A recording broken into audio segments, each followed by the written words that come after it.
I am original. Anything that happens to your life is for a purpose. Whether good or bad, is for your good. There is a story that I heard. In a kingdom, in a village, the king was a very rich king, and this king had authorities and everywhere was powerful.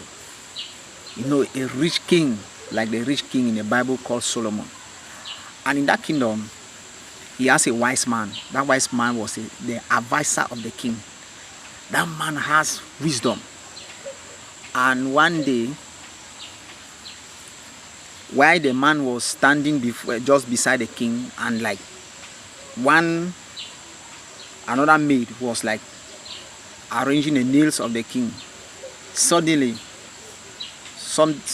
a knife fell down from one of the guards and mistakenly cut one toe finger, that is one toe of the king was cut off. And the king was shouting, "Take him and lock him up." And the order was given immediately. And the king asked the wise man, "What I did, is it a good thing? Advise me." And the wise man said, "My king, you are honored. Long live the king. My king, anything that happens in a man's life, whether good or bad, is for your good." The king was very angry. "How can you say this guard cut my leg, you say it's for my good?" And the king get angry. He told them to lock up the wise man, the advisor, and the advisor was locked up in the prison. I don't know how long. I want to just cut the story short. One day the king was moving with other entourage and other guards. So they went, like they were doing hunting in the forest. Just all of a sudden, according to the story, what I heard, that the king saw antelopes. So it was like following the antelope to kill the antelope, and other guards were following, like 2 or 3 other guards were following him, and the antelope went fast. And the king lost in between the 2 guards that were behind him, and the guard could not see the king, and the king lose his way. He cannot find the guard, and he shouted, "No way."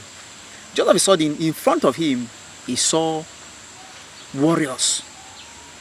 And when the king saw these warriors, and he was looking there, he said that, "Please, I am lost. Can you show me the way?" The warriors are not hearing what he's saying.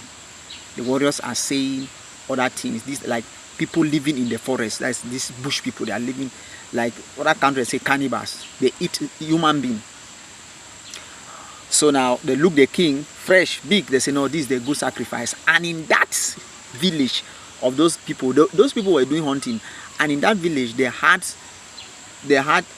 to give a sacrifice to their god for the end of the year for blessing and other things. So when the time came, so the king was to be sacrificed. So when they went there, the sacrifice was ready, and the day reached that they have to sacrifice the king.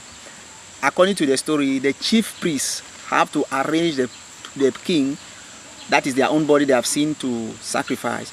And when they put him in the altar, they have to sacrifice him. The chief priest noticed that the king don't have one finger, and he rejected the sacrifice. He shouted to the people that this sacrifice is not complete, because according to their law, they have to sacrifice a full human being. Because that king was not having one finger, it means he will not be sacrificed. So the king was allowed, and he went back to his palace. And when the king now reached the palace, he went there now, he remembered the story the advisor told him, that everything that happened to your life, whether good or bad, is for your good. So he said that they should release that king. Now when the king now they released the advisor. When the advisor was released and brought to the king told him that this is what happened. And the advisor said, anything that happened is for your good. The advisor said, the king said, "I took you and put you in the prison, you say for your good?" He said, "If I was there full man, they would have sacrificed me. Because you are a half person, they would not sacrifice me." That was the story. Thank you, Lord.